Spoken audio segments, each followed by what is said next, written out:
majeures comme Pâques, Noël, se poursuivent sur 8 jours. Mais l'octave de Pâques a une particularité, parce qu'il s'agit d'une semaine où l'Église est appelée à accompagner les nouveaux baptisés, à approfondir les mystères de la foi. C'est pourquoi on appelle cette semaine en théologie la semaine mystagogique, qui depuis un certain temps s'étend sur tout le temps pascal d'ailleurs. Mais c'est d'abord la semaine de l'octave. Mystagogique n'est rien d'autre que l'initiation au mystère. Ce n'est pas compliqué. Et donc, tous les textes que nous avons écoutés depuis lundi tournent autour également de ces mystères de la foi qui s'originent tous dans le grand mystère de la résurrection. Et quand je parle des mystères de la foi, je mets un accent particulier sur les sacrements.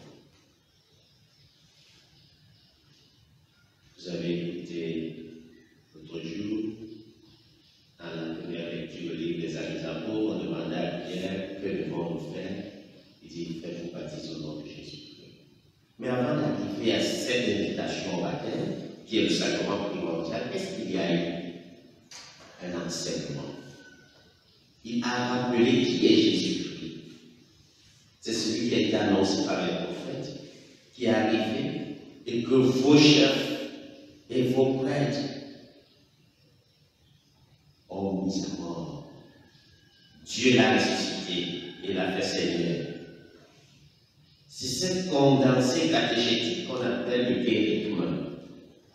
Et donc, c'est essentiellement ce que nous retrouvons dans toutes les premières lectures de cette semaine.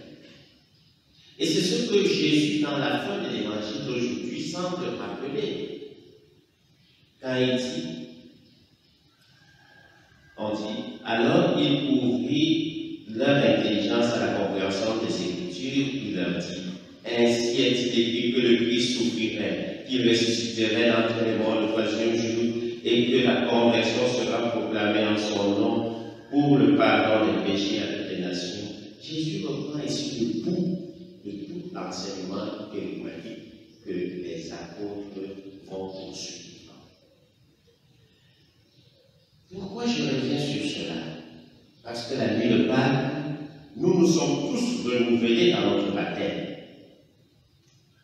Même si nous n'avons pas eu les nouveaux baptisés, que l'on pourrait appeler cette semaine les néophytes, nous tous nous sommes renouvelés. Et donc, la compréhension des mystères de notre foi est au cœur donc de cette semaine pour nous aussi. Parce qu'à travers cet événement majeur qu'est l'événement pascal, nous entrons dans la logique de la Pâque chrétienne. Et la Pâque chrétienne est le résumé de toutes les Pâques. Ce n'est pas pour rien que la Pâque s'écrit avec S. Parce qu'il y a 3 Pâques. Et la 4e sera la nôtre. La première Pâque, c'est la Pâque de la création, qui passe du rien à l'être. La deuxième Pâque, c'est la Pâque du grand passage, l'exode, de l'esclavage à la liberté. Et la troisième Pâque, c'est la Pâque du Christ, de la mort à la vie. Et la 4e Pâque sera la nôtre. Et toutes ces Pâques sont présidées par 2 signes majeurs. La lumière et l'eau. Ce n'est donc pas anodin que je vous ai demandé d'amener la fontaine baptismale, le baptistère, au pied du cierge pascal la nuit de Pâques. Parce que dans l'Église catholique, comme dans laquelle je suis fier d'appartenir, la fontaine baptismale s'origine de la lumière du Christ. Et c'est pourquoi le cierge pascal à tout baptême doit être exposé. Et la nuit de Pâques, quand il y a les nouveaux baptisés, on trempe le cierge, n'est-ce pas, 3 fois, dans l'eau du baptême. Et pourquoi cela? À la première Pâque de la création, le Seigneur crée en premier la lumière. Et la terre était recouverte d'eau. Les deux signes. Dans le passage de la mer Rouge à pied sec, qu'est-ce qui présidait? La grande nuit qui éclairait le chemin. Et à la résurrection du Christ, c'est la lumière qui jaillit des ténèbres. Et l'eau du baptême vient donc nous laver de nos souillures. Cette eau n'est plus donc l'eau de la mort, mais de la vie. Et c'est pourquoi également la mort d'un chrétien, le siècle pascal est à côté du siècle.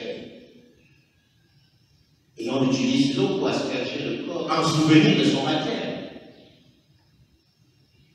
Si cette semaine, donc, l'Église veut qu'on revienne sur cela, c'est pour que nous puissions approfondir et comprendre pour en vivre.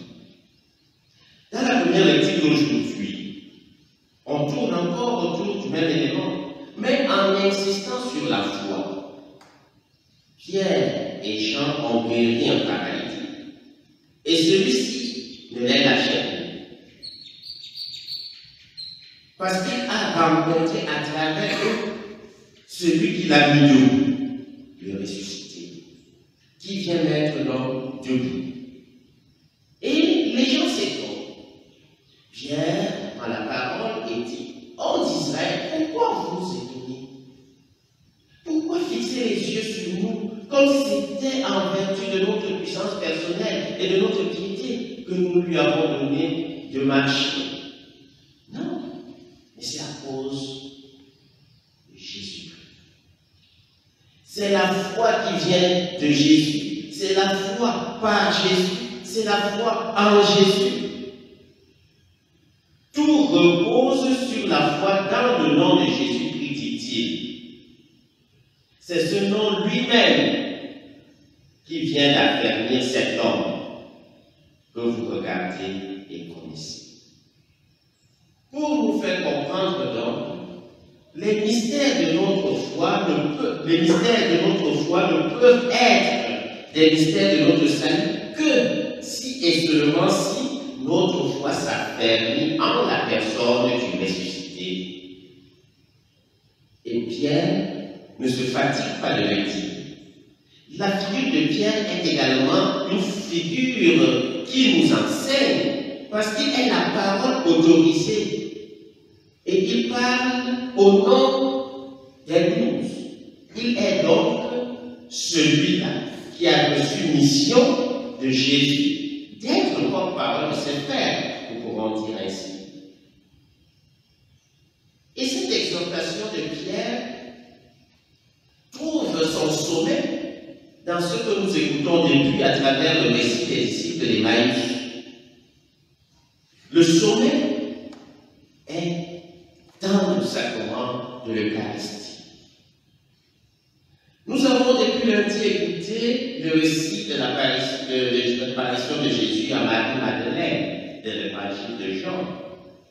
Et nous avons été émerveillés de voir Marie faire son retournement intérieur. Qu'est-ce qui s'est passé? Jésus apparaît, elle le prend pour un jardinier, il pose.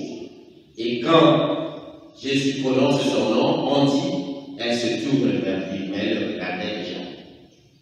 Elle ne peut plus se tourner vers celui qu'elle a en face de lui. Il s'agit d'un retournement intérieur, son cœur se retourne. Elle passe de l'aveuglement à la vision béatifique, à la vision claire de celui qui est là parce qu'elle le reconnaît. C'est le mouvement de la conversion. Reconnaître le Christ. Et dans l'évangile de Luc que nous écoutons depuis un certain temps et qui nous est proposé aujourd'hui, cette Eucharistie est le lieu par excellence où le retournement est parfait. Parce qu'à la fraction du pain, on le reconnaît, qui se donne à nous. C'est l'Eucharistie qui nous permet donc de comprendre que l'aboutissement de notre marche doit être dans cette communion physique avec le ressuscité. Et ce n'est pas pour rien que l'Eucharistie est le gage de la vie éternelle. Nous le recevons déjà ici-bas et nous le recevrons de manière pleine le moment venu quand nous serons avec lui. Dans cet évangile, la section que nous avons ce matin, bien qu'on nous rappelle qu'en ces temps-là, les disciples qui rentraient d'Emmaüs racontaient aux 11 et à leurs compagnons ce qui s'était passé, et nous savons ce qui s'est passé, comment ils l'ont reconnu à la fraction du pain, nous avons également la présence du Christ qui vient avec une parole sacrée. La paix soit avec vous. Quand le Christ entre dans une vie, quand il entre dans un cœur, il installe la paix. C'est pourquoi à toutes ces apparitions, le ressuscité donne la paix. La paix soit avec vous. C'est le signe même de la quiétude du cœur qui communie parfaitement à son Dieu et qui se repose en Dieu. La paix soit avec vous. Mais cette paix n'est pas facilement acquise. C'est pourquoi il peut poser d'autres questions. Par exemple, pourquoi êtes-vous bouleversé? Parce que l'homme devant son Dieu peut être bouleversé. C'est normal. Ce n'est pas un allant de soi. C'est parce que nous sommes appelés à faire un cheminement intérieur. Et comme je parlais du cheminement intérieur, ça ne vient pas d'emblée. Il faut un processus de reconnaissance du ressuscité pour arriver à communier parfaitement avec lui et que ce retournement permette de nous installer de manière pleine dans la paix. Dans cet évangile, Jésus, dans le dialogue avec eux, pour les rassurer, se présente comme une personne qui a sa chair et ses os. Mais nous savons que cette section est introduite dans cet évangile parce que Luc lui-même est d'origine grecque et il doit donc sortir de trop de spiritualisation de l'évangile pour une dimension concrète pour ses frères parce qu'il écrit à l'italien. Mais au-delà de cela, ici, ce qui nous importe, c'est de découvrir progressivement comment Jésus se révèle pour que nous aussi, dans un processus assassin, nous puissions progressivement le découvrir dans nos vies. Le ressuscité n'est plus une personne lointaine. Parce que à la résurrection se concrétise ce qu'il a annoncé. Je serai avec vous jusqu'à la fin des temps. Il est là. C'est à nous de changer le monde. C'est à nous de chercher à découvrir qu'il est là. Pour quelle finalité? Pour être affermis dans notre foi et pour nous aussi, à notre tour, annoncer ce Seigneur aux autres. Alors, mes chers frères, j'ai dit tout ceci pour arriver à quoi? Pour arriver au fait que, comme baptisés, nous ne devons pas dormir sur nos lauriers, nous devons nous renouveler dans cet engagement. À l'église de samedi, dans la veille pascale, nous avons fait la rénovation, mais cela ne suffit pas. Nous devons nous renouveler par la vie. Et cela suppose donc de vivre en des ressuscités, parce que le Christ est ressuscité et dans sa résurrection se trouve déjà notre propre résurrection. Alors, prions pour que notre foi soit affermie et que la résurrection ne soit pas pour nous un discours lointain, mais une réalité existentielle. Le Seigneur soit avec vous.